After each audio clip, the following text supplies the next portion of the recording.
The first time he looked at me that weekend, his eyes weren't warm. They were suspicious, filled with a question I wasn't sure I was ready to answer. "Where were you?" he asked, his voice calm, but every word carried accusation. My heart stopped for a moment because I knew exactly what he believed, and I knew that what had really happened could shatter the picture-perfect image he had of us. I'm Claire, 28, a marketing consultant who had been dating Ethan for 3 years. Ethan is meticulous, intense, and unbelievably loyal, sometimes too loyal.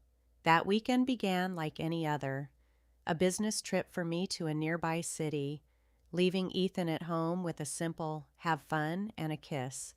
I didn't realize that my phone buzzing constantly with missed calls, strange texts, and the blue tick appearing far too quickly would become the perfect storm for suspicion. Friday evening, after checking into the hotel, I realized I'd forgotten my laptop charger at home. Panicked, I ran through every option, knowing I couldn't wait until Monday to complete a presentation that could make or break a client deal. That's when I met Alex, the hotel's front desk manager. Tall, polite, and obviously frustrated with the slow Wi-Fi, he offered to help me connect remotely through the business center. 1 hour became 2 as we organized files, printed mock-ups, and even brainstormed campaign ideas. Ethan knew nothing about this, but when he called that night, I immediately sensed the change. His tone was different, sharp, almost cold. "You've been quiet," he said. I smiled nervously, brushing it off as exhaustion. Little did I know that during that same hour, one wrong click on my chat app had revealed a snippet of my conversation with Alex. Out of context, a message like, "Can't wait to see you tomorrow," sounded suspicious. Saturday morning, Ethan's suspicion exploded. He showed up at the hotel without warning, and the second I opened the door, his eyes swept across every corner like a detective. "Claire, who is he?" he demanded, his jaw clenched. I froze, my heart pounding, because now I had to explain everything before he assumed the worst. I took his hands, making him look directly at me. "It's not what you think, Ethan," I said. "Alex is the front desk manager. I was handling a work emergency. Look, here are the emails, the presentation, even the time logs. Nothing else happened. I swear."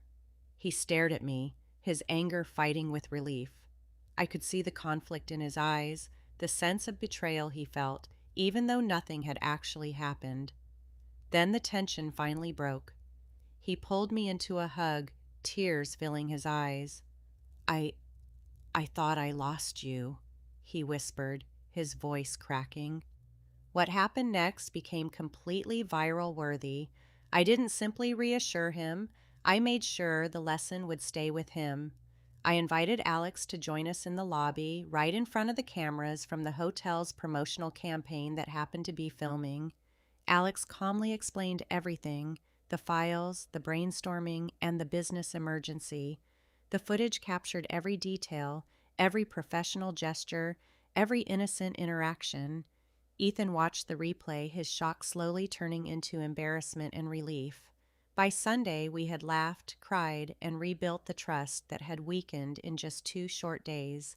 He understood that jumping to conclusions could destroy something real, and I realized that even innocent situations could quickly turn into doubt without honest communication. That weekend changed us, but not in the way Ethan had feared. Instead of losing each other, we found a stronger foundation built on honesty, patience, and understanding. And the viral moment? Let's just say Ethan still shows the hotel video to his friends, laughing about how completely wrong he was and how easy it is to misjudge something you don't fully understand. Sometimes the truth is much simpler than suspicion.